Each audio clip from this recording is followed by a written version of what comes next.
आता पाहणार आहोत सविस्तर बातमी आहे कनेक्टिंग लिंक वरून। मुंबई पुणे महामार्गावरील कनेक्टिंग लिंक प्रवाशांसाठी सुरू झालेली आहे। मात्र या मार्गावरील पुण्याकडच्या पहिला बोगदा संपल्यानंतर दिसणारा निसर्गरम्य नजारा टिपण्यासाठी अनेक प्रवासी सेल्फी काढण्यासाठी तसंच रील्स तयार करण्यासाठी या महामार्गावर गाड्या थांबवत आहेत। त्यामुळे या मार्गावर अपघाताचा धोका वाढलेला आहे। अशा सेल्फी बहादरांवर आता दंडात्मक कारवाई सुरू करण्यात आली आहे। या वाहन चालकांवर नो पार्किंग अंतर्गत दंड आकारणी सुद्धा केली जाते।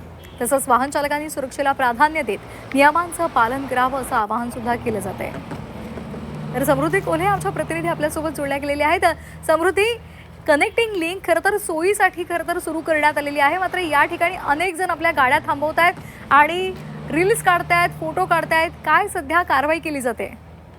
नक्कीच मॅम, आपण बघितलं की पुण्याकडील बाजूला पहिला बोगदा संपल्यानंतर दिसणारा निसर्गरम्य नजारा टिपण्यासाठी अनेक वाहन चालक हे सुरक्षेचे नियम ढाब्यावर बसवत फोटोग्राफी, सेल्फी आणि रील बनवण्यासाठी थेट महामार्गावर वाहने थांबवत आहेत। यामुळे अपघाताचा धोका निर्माण झाला आहे।